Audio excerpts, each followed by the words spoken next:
Welcome to the Times of Israel's What Matters Now, our weekly podcast drilling into one issue affecting Israel and the Jewish world right now. I'm your host, Deputy Editor Amanda Borshel-Dan, here with philosopher, neighbor, and good friend, Micah Goodman, author of many, many, many books as well. So, Micah, thank you for letting me sit with you outside your house today.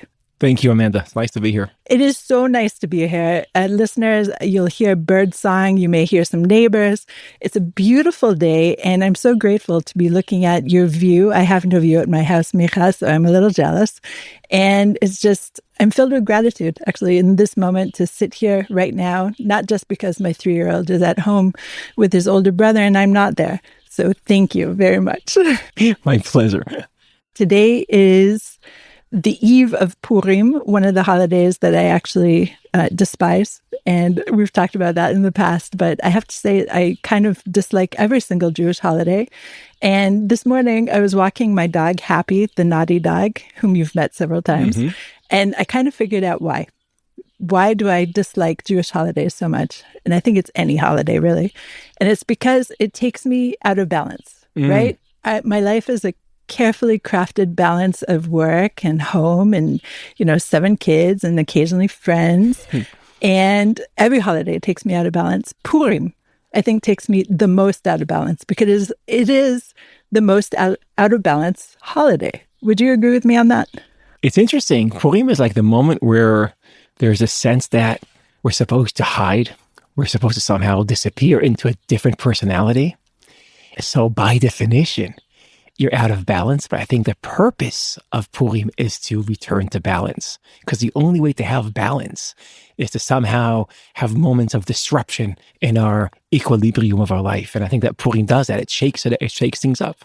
So this is a purposeful holiday to do this in the Jewish year. And I fully respect the sages for plopping this one in here too. But I think in Israel right now, arguably even since the judicial overhaul began a few years ago, we're living out of balance. We're out of balance. Yeah. We're out of balance. And at this moment, if I try to capture this moment in Israel, I feel like there's a strong sense the past maybe month, I can't really tell you when that began, where there's a sense that we feel like something very big is behind us. We feel like we're after something. We also feel like we're before something. We're in between now. Let's just breathe this in just so our listeners can understand Israeliness at this moment. And I'm talking about this very moment. This will change maybe tomorrow.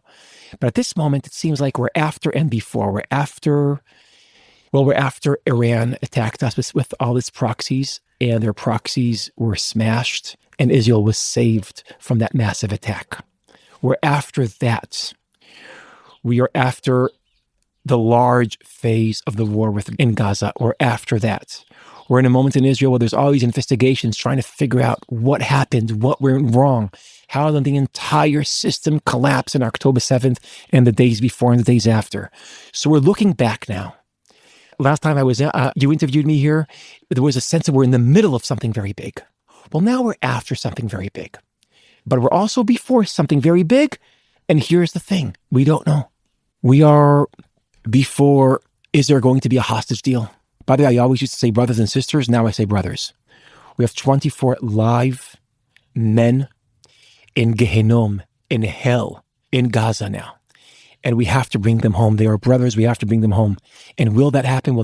How quick will that happen? They need to come back home. Is there phase 2, the Witkoff thing? We're before that. And also, are we before another war in Gaza?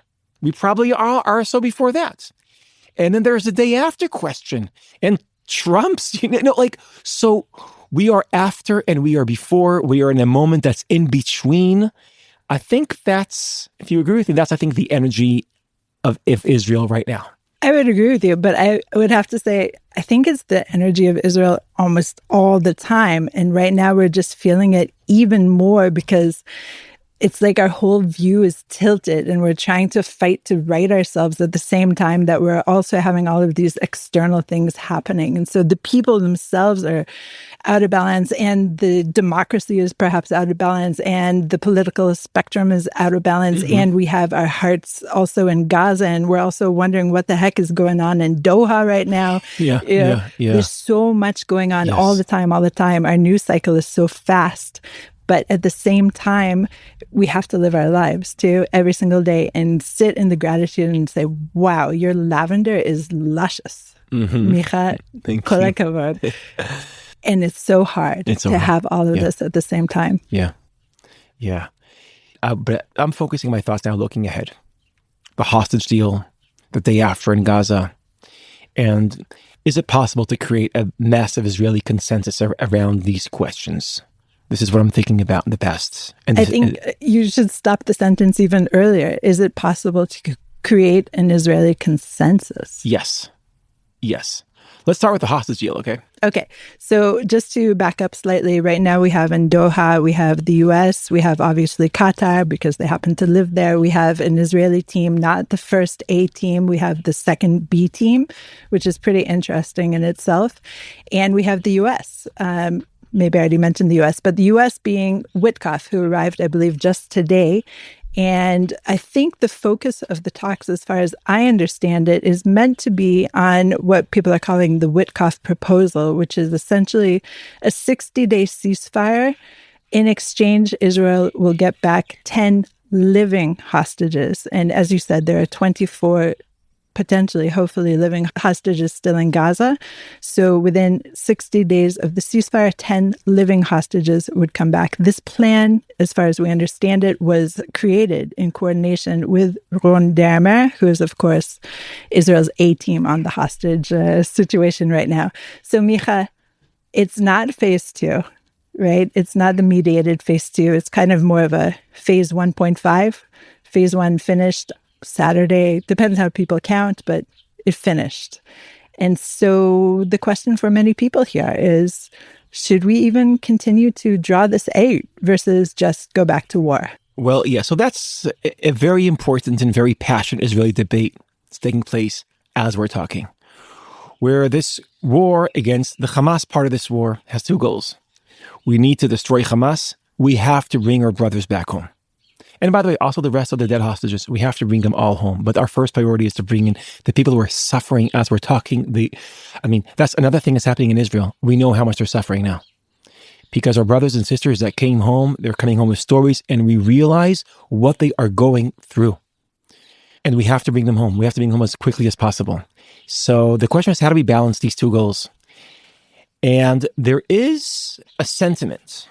There is a sentiment that says, the only way to bring them home is to renew the war against Hamas, to destroy Hamas, and then to bring them home. And then there's the other school that says, first we bring them home, and then we go to war with Hamas. Now, this is without going to details of the Witkoff or the we don't know all the details as most Israelis. We know that there's two options. We all agree we need both. The question is, what is the order? First deal, then war, or first war that would maybe lead to a better deal, or just somehow will force Hamas to give them to us with no deal just because they'll surrender. Now, but the interesting thing is that while there's two schools of thought, one school enjoys the support of 70% of Israelis. Now, the 70% of Israelis is why I'm saying there is broad consensus in Israel. 70% is a lot. For Israel, it's a lot. For any country, it's a lot. Is that what most Israelis, and I belong to this majority, Amanda, is that we need to bring our brothers home now and war later. And so I was thinking about this debate. I'll try to conceptualize this debate in Israel. Some people want to see this debate the following way. One side, the one that wants first war, let's go back to war and crush Hamas. So they're saying victory above all, victory above everything else. And if we don't crush Hamas, so Israel won't be a safe place. And they're obviously right. And so what they're saying is that victory comes first.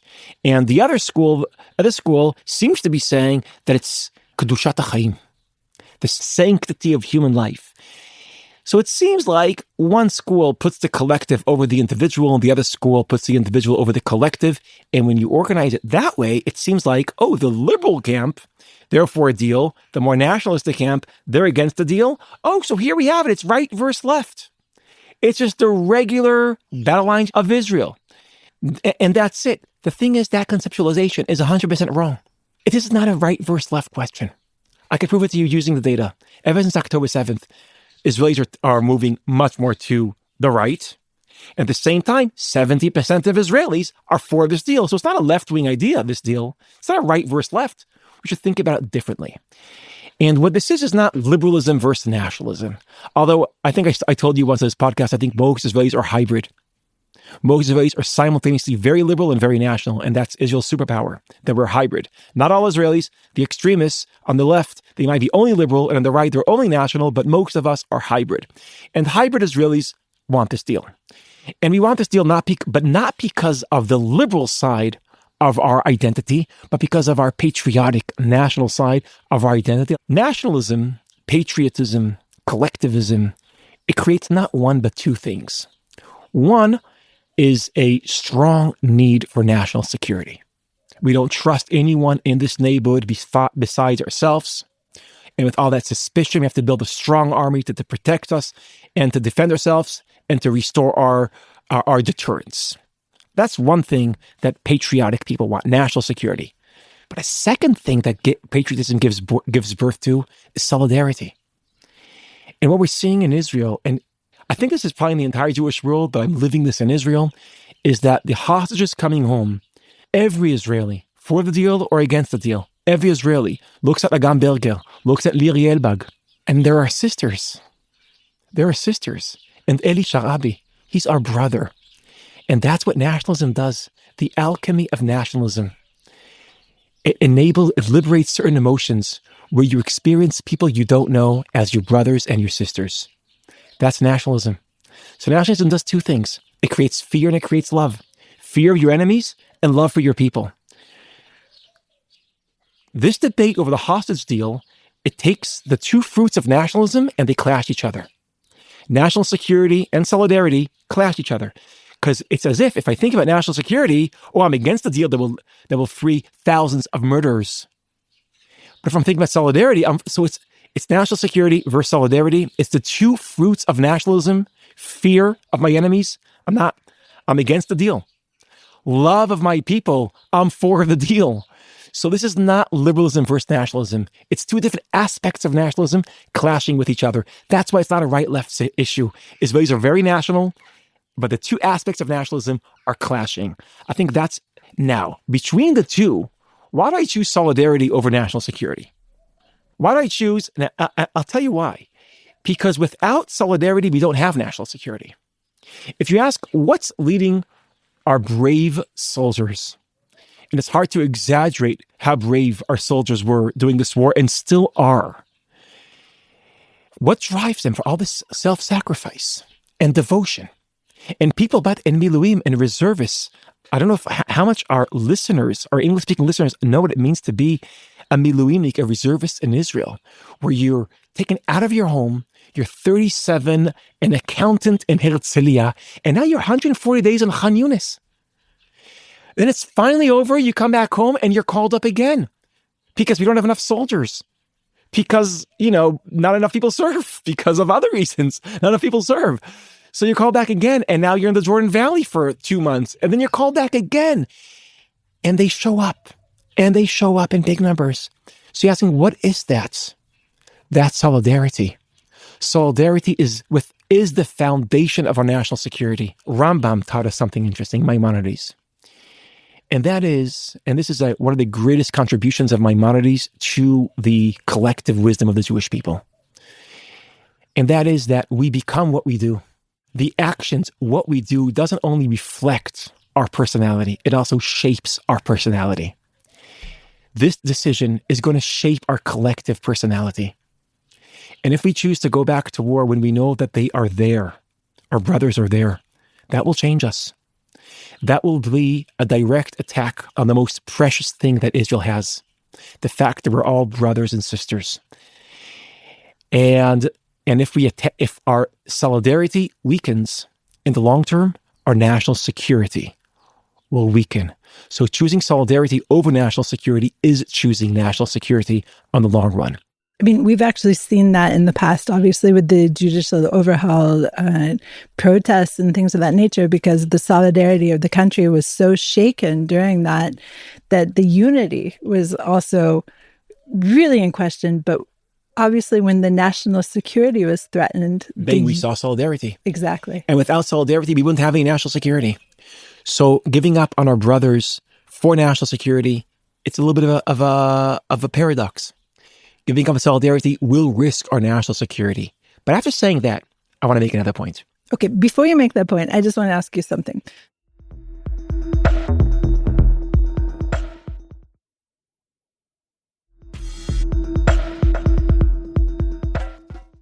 We are here talking about Israelis for the most part, but obviously the Jewish people is also part of this national identity, yes. Right?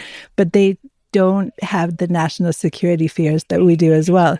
And so it's interesting. Everything you're saying to me makes me think, this so explains what's happening with Jewry around the world in terms of the conflict of conceptions between Israelis and the diaspora. So make your point and think about that at the back of your brain and then come back to it maybe. So it's hard. I wasn't outside of Israel the past few weeks. So I don't know how it feels when the hostages come home. It's experienced as our sisters coming back home, our brothers coming back home. And the anxiety of this deal that letting all the terrorists out and also just seeing Hamas with their white Toyotas and their disgusting costumes, and just seeing that. And you realize, wow, if there's a deal, do they get a free ride? And if they get a free ride, they get to October 7th us and to stay alive. That is a massive risk to our national security. So the dilemma is real. But 70% of Israelis, this is not liberalism versus nationalism, just two aspects of nationalism clashing. And most of us choose solidarity over national security because solidarity is national security. But I want to make now a caveat. I think there's something else going on here. And that's how do we experience time. Western experience of time and Middle Eastern experience of time is very different. Western, secular, modern experience of time is always like the past. Only the very near past has influence over me. But the far past, we're not like, okay, that has no... And people that don't have strong connection to the far past, the tradition, also usually have a different attitude towards the future. We think about immediate results. We think about immediate achievements. We always want quick wins. We always have cash value, like within 3 months, what happened? We measure things very, very quickly. And the long run is very hard for us, for Westerners, to think. Middle Easterners, which are more religious, more traditional, more tribal, think differently about time. The Arabs feel like Israelis remind them of the Crusaders. Now we're like, really? But that was a very long time ago. But they're like, no, that was yesterday. We're Middle Eastern. We experience time differently. That was yesterday, and it was also a blip on the timeline of Islam. If you think about it, the Crusaders, how long were they here? 120 80 years, 100 years, whatever. Yeah, nothing major. And so you have like, okay, so if they experience like that as if it's yesterday, also Middle Easterners feel like, okay, the way we measure success is not immediately. We have time. When America here, a great way to think about how two concepts of time, Western and Middle Eastern, are clash is like the war in Afghanistan. 2001, America invades Afghanistan, quick wins, immediate victories. But in the long game, America lost. Taliban took over. And so America played a quick game, but Middle Easterners played the longer game. And after they were lost, so some people in the Taliban said, you know how we beat you? You have watches. We have time. You have watches. I mean, you're trying to measure every second. You're looking for time is money. We have to do things quickly. You have watches. We have time. We play the long game. Now, ever since October 7th, there is a tendency in Israel saying, we have to be more Middle Eastern. There is a saying in Israeli slang, we have to learn how to speak Arabic, which means think like the Middle Easterners. Now, I'm against thinking like a Middle Easterner. I'm also against thinking like a Westerner. I think we're hybrids. Being Israelis, being a Western Westerner, Middle Easterner. That's who we are.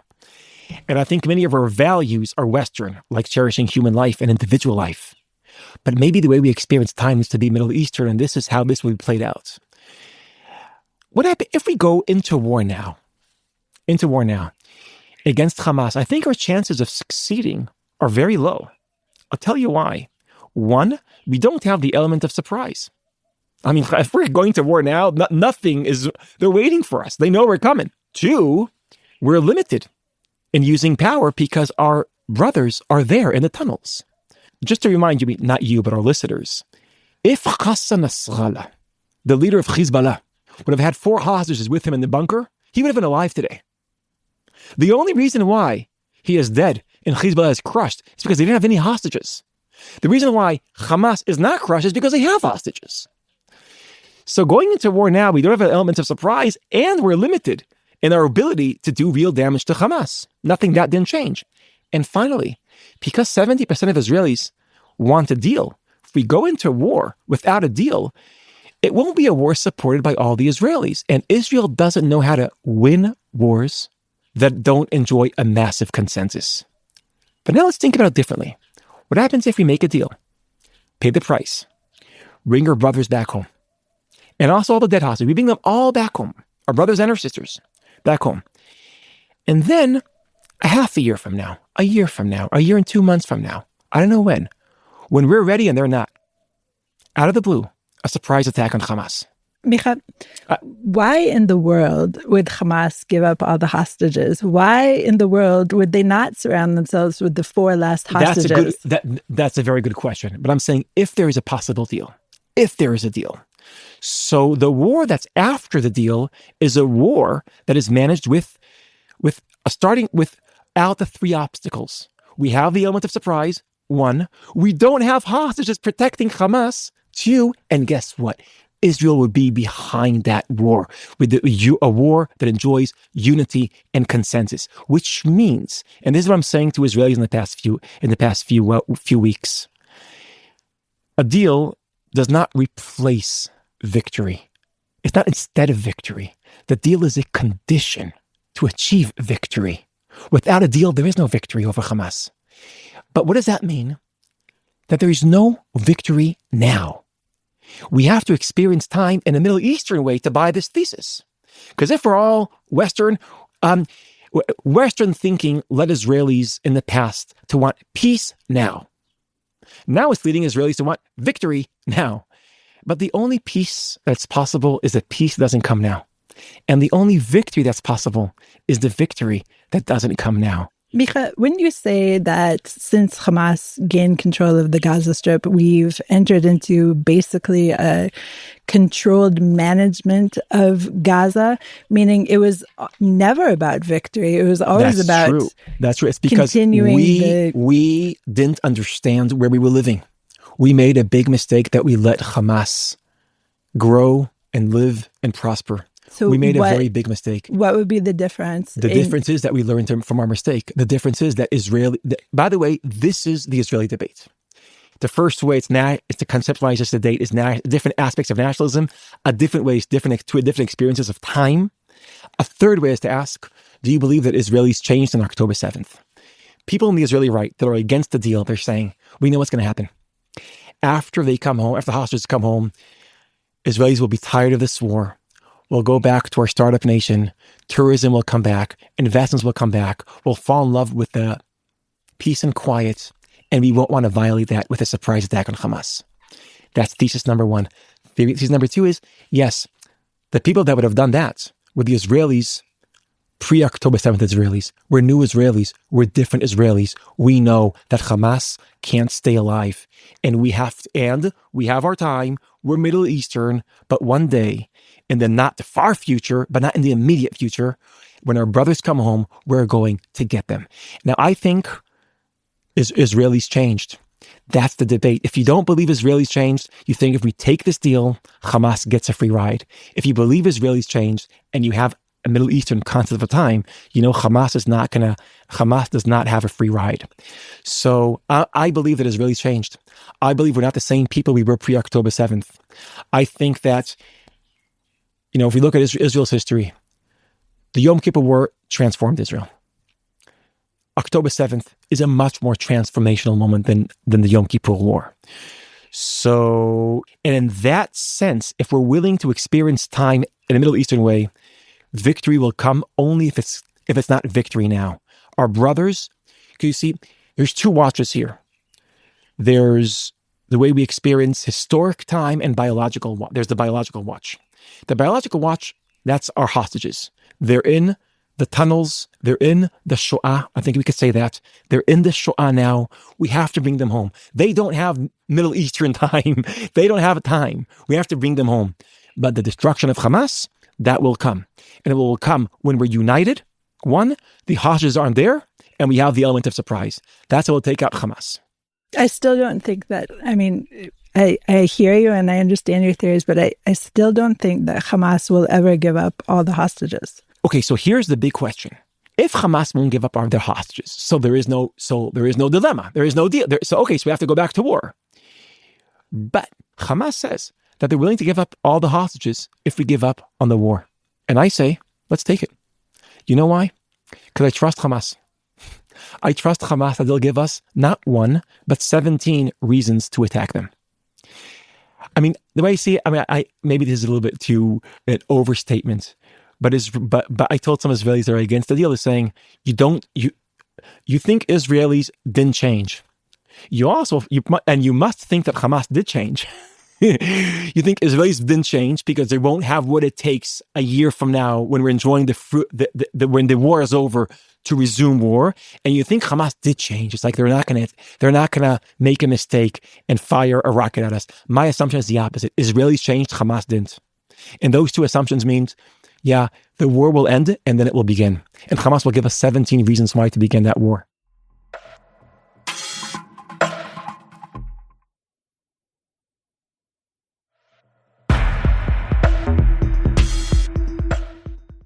And so then I return to the other approach, which is crush Hamas. Don't have another war. Don't have another war. Don't have another war. This war is now in halftime. The war with Hamas is in halftime. Stage 1 is over. The hostages come home. Stage 2 will be just to finish off Hamas. And by the way, this takes us to the day after. But wait, Micha, we're not at stage 1. We're at stage 20. We've already had 20 different wars with Hamas, right? The October 7th war. October 7th war. But it's still Hamas. It's still, right? Hamas is alive. Hamas is alive. And has been alive because every other war has ended with this idea of, okay, there'll be another war. Every war we had with Hamas, the purpose of the war wasn't to destroy Hamas. This is the first war that its purpose is destruction of Hamas. And I think we could still fulfill that purpose, but we have to think about the time, about time differently. The timeline is different. We have to be more Middle Eastern, thinking more like Middle Easterners and not like Westerners. We have to have Western values, but Middle Eastern time. So this war actually continues, but it's on a very long halftime show. Yes. For maybe even a year. Could be even 2 years. Maybe. I'm Middle Eastern. Right. I can take that. I'm a netzach lo mefachad min derech aruka. The eternal people we're not afraid of the long journey. Okay, so I want to talk to you actually before you get to the day after a little bit about Israelis' connection to historical roots and the Bible specifically. Okay, every single army ceremony that I've been to has been connected to the Bible. Every single ceremony in Israel has been connected to the Bible. And so I would propose to you that Israelis already experience time very much like a historical people, like the Middle Easterners that we also are. So I wonder about this particular thesis of yours that we've become too Western and need immediate gratification. When I see Israelis wanting victory now, let's just do it now. Let's finish. We can't wait. I'm saying the only thing that can't wait is our hostages. Victory will only come if we wait. And I see this, and I see, yes, it's true. We're very biblical. We're very traditional, but we're also very technological.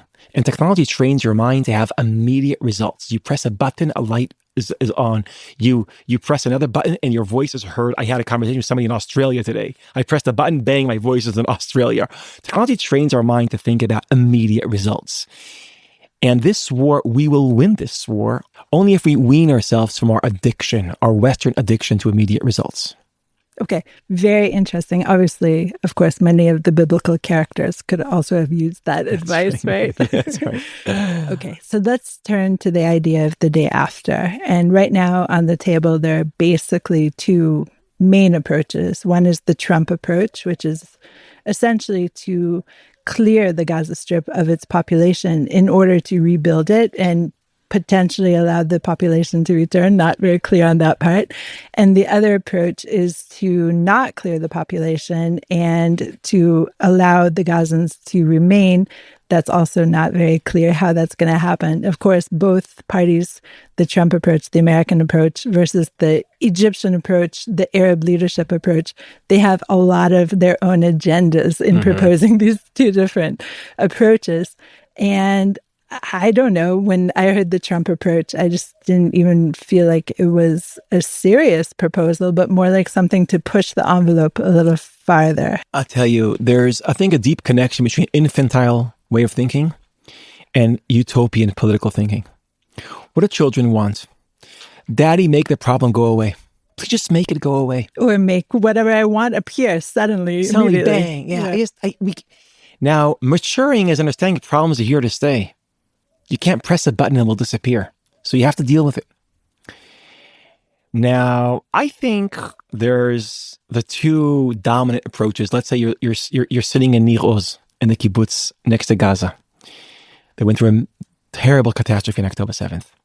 And you're looking at the fence and you're looking at Gaza. On the other side, there's roughly 2 million Palestinians, right? And you know that they hate you. They really hate you. And so utopian fantasies are born. How does just daddy make the problem go away? One way is that they'll stop hating me. Now that's a left-wing fantasy. If we'll just two-state solution, whatever, we'll give them what they want.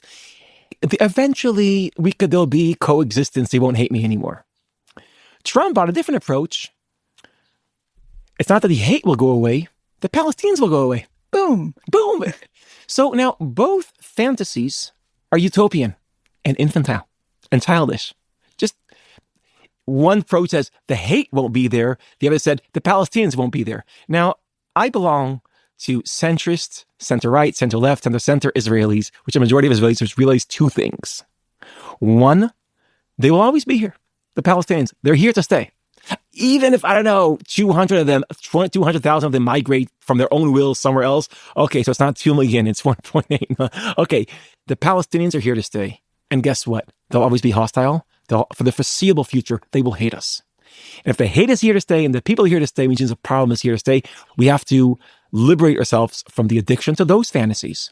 And the mature way to understand, okay, now that we understand they're both here to stay, now let's start the conversation of the day after. I think the two-state solution fantasy and the transfer fantasy, which are two fantasies, utopian, somehow the problem won't exist anymore, are blocking our way to having the real conversation. The problem is here. It's here to stay. It sucks. That's what it means to be an adult, to understand that, okay, it sucks. It's here. Now, how do we directly deal with it? That's it? No, there's no answer. You can't stop there. No, the problem is here to stay. The problem is here to stay. But there is a difference. By the way, between these two fantasies, there is a difference. The peace fantasy, which most Israelis are just, you would agree with me, they're not there anymore. Yeah, it's done. But I think people in the Jewish world and people around the world still believe, well, just Blinken and Biden, just do a two-state solution. I don't think they believe it at all. But they're saying it's rhetoric. Yeah, exactly. So that's a fantasy that just by raising it, you're creating expectations, and then the expectations aren't met. Historically, there's violence. So that's a fantasy that it's very that just by talking about it, you think you're promoting peace, you're actually always creating expectations that lead to war or to more violence. That's not. But the other fantasy, the transfer fantasy, it's a new fantasy. Now, it's never going to become a reality. And I think fantasies are not healthy because they build a wall between us and reality. But I think it's less harmful than the peace fantasy. Because just the fact that it's out there, maybe one day when we won't do it, we could trade that for peace. We're talking about Saudi Arabia.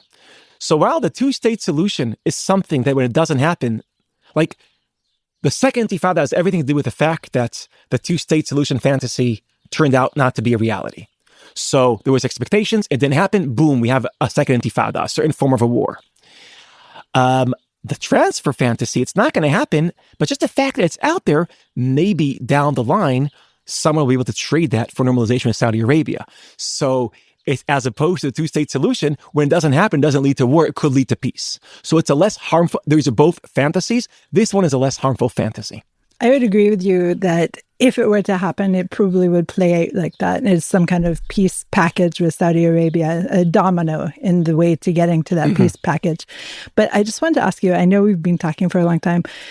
You mentioned the first intifada, the second intifada.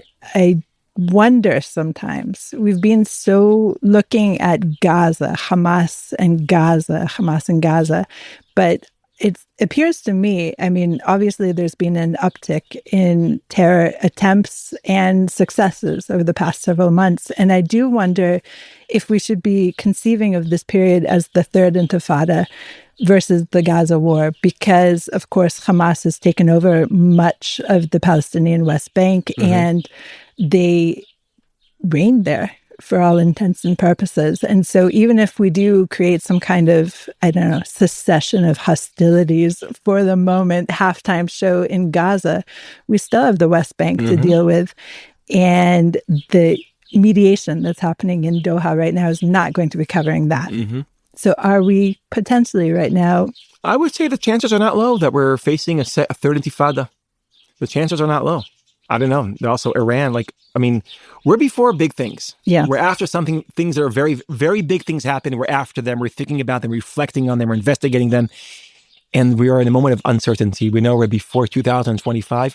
I think if we look at the potential of 2025, I think the agenda of our national leadership needs to be war and peace.